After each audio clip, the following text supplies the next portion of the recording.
ಇನ್ನು ಬಿಜೆಪಿಯ ತುಮಕೂರು ಅಭ್ಯರ್ಥಿಯಾಗಿ ಸೋಮಣ್ಣ ಅವರ ಹೆಸರು ಅನೌನ್ಸ್ ಆದ ಬೆನ್ನಲ್ಲೇ ಒಂದ್ ರೀತಿ ತಣ್ಣಗಿದ್ರು ಕೂಡ ಮೇಲ್ನೋಟಕ್ಕೆ ಎಲ್ಲರೂ ಮೌನವಾಗಿದ್ರು ಕೂಡ ಮುನಿಸು ತಣ್ಣಗಾಗ್ತಿಲ್ಲ ಮಾಧುಸ್ವಾಮಿ ಅವ್ರದ್ದು ಟಿಕೆಟ್ ಕೈ ತಪ್ಪಿದ್ದಕ್ಕೆ.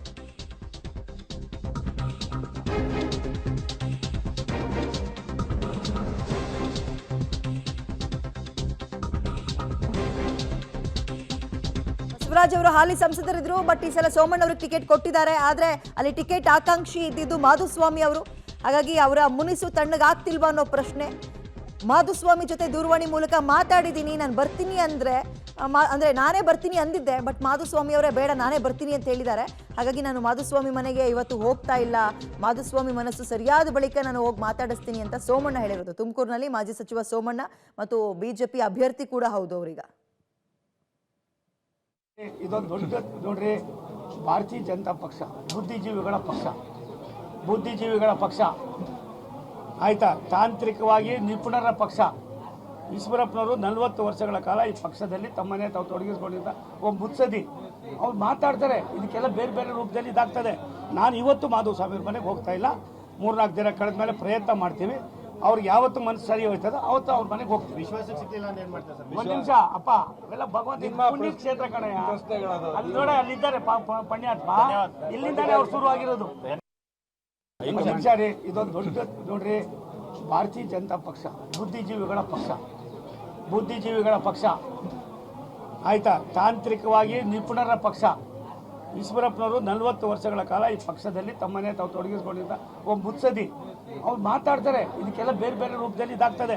ನಾನು ಇವತ್ತು ಮಾಧುಸ್ವಾಮಿ ಅವ್ರ ಮನೆಗೆ ಹೋಗ್ತಾ ಇಲ್ಲ, 3-4 ದಿನ ಕಳೆದ ಮೇಲೆ ಪ್ರಯತ್ನ ಮಾಡ್ತೀವಿ. ಅವ್ರಿಗೆ ಯಾವತ್ತು ಮನಸ್ಸು ಸರಿ ಹೋಯ್ತದ ಅವತ್ತು ಅವ್ರ ಮನೆಗೆ ಹೋಗ್ತೀವಿ. ವಿಶ್ವಾಸಕ್ಕೆ ಸಿಕ್ಕಿಲ್ಲ ಅಂತ ಏನ್ ಮಾಡ್ತಾರೆ ಸರ್? ಒಂದ್ ನಿಮಿಷ ಅಪ್ಪ, ಅವೆಲ್ಲ ಭಗವಂತ ಪುಣ್ಯ ಕ್ಷೇತ್ರ ಕಣಯ್ಯ. ಅಲ್ಲಿ ನೋಡ, ಅಲ್ಲಿದ್ದಾರೆ ಪುಣ್ಯಾತ್ಮ, ಇಲ್ಲಿಂದಾನೆ ಅವ್ರು. ಮಾಧುಸ್ವಾಮಿ ಅವರು ಇನ್ನೂ ಕೂಡ ಮುನಿಸನ್ನ ಕಡಿಮೆ ಮಾಡ್ಕೊಂಡಂಗೆ ಕಾಣಿಸ್ತಾ ಇಲ್ಲ. ಅವರ ಕೋಪ ಹೀಗೆ ಮುಂದುವರೆದ್ರೆ ನನಗೇನಾಗಬೇಕು ಅಂತ ಸಮಾಧಾನವಾಗಿದ್ದೆ ನಾನು. ಕೊನೆಯಲ್ಲಿ ಏನಾಯಿತು, ಯಾಕೋ ನಮ್ಮವರು ಅಭ್ಯರ್ಥಿಗಳಾಗಿದ್ದವರೆಲ್ಲ ಇಲ್ಲ, ಅದನ್ನೇನಾದ್ರು ಫೈನಲ್ ಮಾಡಬೇಕು ಅಂತ ಇನ್ನೊಂದು ಯಡಿಯೂರಪ್ಪನವ್ರ ಮನೆಗೆ ಹೋದು. ಸುರೇಶ್ ಗೌಡ್ರು ಮತ್ತು ಜ್ಯೋತಿ ಗಣೇಶ್ ಇಬ್ಬರು ಬರಲಿಲ್ಲ. ಜ್ಯೋತಿ ಗಣೇಶ್ನ ಪರ್ಸ್ನಲ್ಲಾಗಿ ಮಾತಾಡ್ತೀನಿ ಹೋಗ್ರಿ ಅಂದರು. ಇನ್ನೆಲ್ಲರೂ, ನಾನು, ಜಯರಾಮು, ದಿಲೀಪು, ನಾಗರಾಜು, ಅನಿಲ್ ಎಲ್ಲರೂ ಹೋದು. ನಾಗೇಶ್ ಎಲ್ಲಿ ಚೆನ್ನಾಗಿಲ್ಲ ಅಂತ ಹೋದ ತಕ್ಷಣ ಅವ್ರು ಹೇಳಿರು. ಹೋದ ತಕ್ಷಣ ಏನು ಮಾಧುಸ್ವಾಮಿ ಟಿಕೆಟ್ ಕೇಳಕ್ಕೆ ಬಂದಿದ್ದೀರಾ, ಇನ್ಯಾರಿಗೆ ಕೊಡೋಕ್ಕಾಗುತ್ತೆ, ನಾನೇ ಅಲ್ವಾ ಹೇಳಿರೋದು ನಿಲ್ಲಕ್ಕೆ, ನಾನು ಮಾಡ್ತೀನಿ ಹೋಗ್ರಿ, ಇನ್ಯಾರಿಗೆ ಕೊಡೋದು. ನಾನು ಕೇಳಿದೆ ಅವಾಗ, ನಾನೇನಾದ್ರು ಡೆಲ್ಲಿಗೆ ಹೋಗಿ ಬರಲ್ಲ ಸರ್. ಇಲ್ಲ, ನೀವು ಹೋಗ್ಕೊಡ್ದು, ನನ್ನ ಜವಾಬ್ದಾರಿ ಮೇಲೆ ನಿಲ್ಬೇಕು, ನೀವು ನನ್ನ ಜವಾಬ್ದಾರಿ ಹೋಗೋದು ಬಿ ಫಾರಮ್ ತಂದು ಕೊಡೋದು ಅಂತ ಹೇಳಿ ಏನಾಯಿತೋ ಗೊತ್ತಿಲ್ಲ ನನಗೆ. ಅವರು ಯಾಕೋ ಒಂದೇ ಸಲ ಇಷ್ಟೆಲ್ಲ ಹೇಳಿ, ನಾ ಶಿವರಾತ್ರಿ ಹಬ್ಬ ಆಗಿ ಶಿವಮೊಗ್ಗದಲ್ಲಿ ಇದ್ದಾಗಲೂ ನಮ್ಮ ಹುಡುಗರೆಲ್ಲ ಹೋಗಿ ಕೇಳಿರು, ಏನು ಸರ್ ಅಂತ.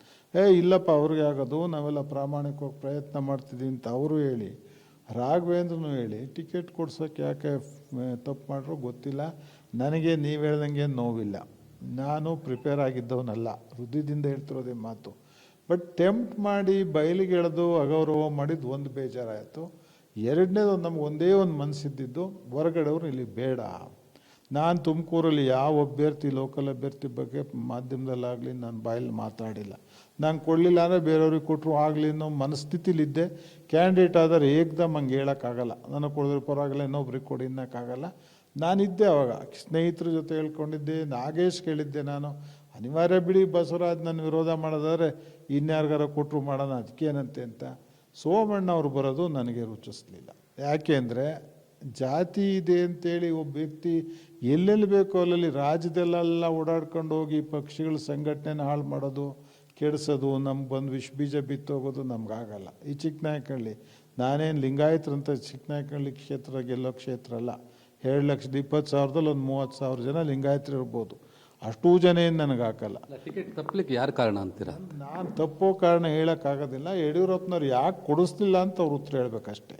ಯಾಕೆಂದರೆ ನನಗೂ ಶಕ್ತಿ ಇತ್ತು, ನಾನು ಹೋಗಿ ಲಾಬಿ ಮಾಡ್ಬೋದಾಗಿತ್ತು, ಹೋಗಕ್ಕೆ ಬಿಡಲಿಲ್ಲ. ನೀನು ಹೋಗಿ ಕೂಡ್ದು ಅಂತ ಇಷ್ಟು ಜನದ ಎದುರಿಗೆ ಕೇಳಿರು, ನೀವು ಕೇಳಿ ಅವ್ರಿಗೆ. ಇಷ್ಟೆಲ್ಲ ನನ್ನ ಜವಾಬ್ದಾರಿ, ನೀನು ಸುಮ್ಮನೆ ಬಿಡಬೇಕು, ನಾನು ಬಿ ಫಾರಮ್ ತಂದು ಕೊಡೋದು ನಿನಗೆ ಅಂತ ಹೇಳಿದವರು ನನಗೆ ತಿಳಿದ ಮಟ್ಟಿಗೆ ಮೀಟಿಂಗ್ಗಳಲ್ಲಿ ನನ್ನ ಪರವಾಗಿ ಸರಿಯಾಗಿ ವರ್ತಿಸ್ಲಿಲ್ಲ ಅವರು. ಯಾಕೆ ನಿಮ್ಮ ಬೇಸರ ಈಗ ಯಡಿಯೂರಪ್ಪನ ಮೇಲೆ ಅಂತ? ಖಂಡಿತ ನನಗೆ ಇನ್ಯಾರ ಮೇಲೂ ಬೇಸರ ಇಲ್ಲ. ಯಾತಕ್ಕೆ ಯಡಿಯೂರಪ್ಪನವರು ನಮ್ಮನ್ನು ಬಲಿ ಕೊಡ್ತಾ ಇದ್ದೀವಿ ಅಂತ ಒಂದು ಮಾತು ಹೇಳಿಬಿಟ್ರೆ ಸಾಕು ನನಗೆ. ಓಕೆ, ಈಶ್ವರಪ್ಪನವ್ರು ಏನಾದರೂ ಕಾಲ್ ಮಾಡಿದ್ರು ಸರ್? ಅವ್ರಿಗೂ ಇದೇ ರೀತಿಯ ಪ್ರಾಬ್ಲಮ್ ಆಯಿತು. ನಾನೇ ಈಶ್ವರಪ್ಪನವ್ರನ್ನ ಕೇಳಿದೆ, ಈಶ್ವರಪ್ಪನವರೇ ನಾವೇನು ತಪ್ಪು ಮಾಡಿದ್ದೀವಿ ಅಂತ ಬಲಿ ಆಗ್ತಾ ಇದ್ದೀವಿ, ನನಗೂ ಗೊತ್ತು ನಿಮ್ಮ ಮಗ ಅಲ್ಲಿ ಓಡಾಡ್ಕೊಂಡಿದ್ದು ಹಾವೇರಿಲಿ, ಬೊಮ್ಮಾಯಿ ಏನು ಟಿಕೆಟ್ಗೆ ಅಪೇಕ್ಷಿತರು ಇರಲಿಲ್ಲ, ಬೊಮ್ಮಾಯಿಯವ್ರಿಗೂ ನನಗೆ ಹೇಳ್ದಂಗೆ ನೀನು ಕ್ಯಾಂಡಿಡೇಟ್ ಆಗಬೇಕು ಅಂತ ಹೇಳಿರೋ, ಬೊಮ್ಮಾಯಿ ಕ್ಯಾಂಡಿಡೇಟ್ ಆದಾಗಲೂ ತಿರ್ಗಾ ಜಗದೀಶ್ ಶೆಟ್ಟರ್ನ ಇಂಪೋಸ್ ಮಾಡೋಕ್ಕೆ ಟ್ರೈ ಮಾಡಿರೋ, ಬೊಮ್ಮಾಯಿ ಡೆಲ್ಲಿಗೆ ಹೋದ್ರು, ಲಾಬಿ ಮಾಡಿಕೊಂಡ್ರು, ಟಿಕೆಟ್ ತಗೊಂಡ್ರು, ನಾವೆಲ್ಲ ಏನು ಮಾಡಿದ್ದೀವಿ ಈಶ್ವರಪ್ಪ, ನಮ್ಗೇನಾದ್ರು ಹೇಳೋದು ಇಲ್ವಲ್ಲ ಇವರು? ನಾನೇ ಕೇಳಿದೆ, ಅವರು ನನಗೆ ಹೇಳಿದ್ರು ಇಲ್ಲ. ಓಕೆ, ಇದೀಗ ಸೋಮಣ್ಣ ವರ್ಸಸ್ ಮಾಧುಸ್ವಾಮಿ ನಡುವೆ ಕೋಲ್ಡ್ ವಾರ್ ನಡೀತಾ ಇರೋದು ಪಕ್ಕ. ನನಗೆ ಬೇರೆ ಯಾರ ಬಗ್ಗೆಯೂ ಬೇಸರ ಇಲ್ಲ, ಯಡಿಯೂರಪ್ಪ ಅವ್ರ ಬಗ್ಗೆ. ಯಾಕಂದ್ರೆ ಪ್ರಾಮಾಣಿಕ ಪ್ರಯತ್ನ ಮಾಡ್ತೀನಿ ಎಂದು ಟಿಕೆಟ್ ತಪ್ಪಿಸ್ಬಿಟ್ರು, ಟಿಕೆಟ್ ಕೊಡಿಸ್ಲಿಲ್ಲ. ಅದೇ ನನಗೆ ದೊಡ್ಡ ಪ್ರಶ್ನೆ. ಮತ್ತು ನನ್ನ ಬೇಡಿಕೆ ಇದ್ದಿದ್ದು, ನನಗಲ್ಲ ಅಂದ್ರೆ ಬೇರೆಯವ್ರಿಗೆ ಕೊಟ್ಟಿದ್ರು, ಹೊರಗಿನವ್ರನ್ನ ತರೋದು ಬೇಡ ಅಂತ ನನ್ನ ಬೇಡಿಕೆ ಇದ್ದಿದ್ದು. ಯಾಕೆ ಹಾಗೆ ಮಾಡಿದ್ರು?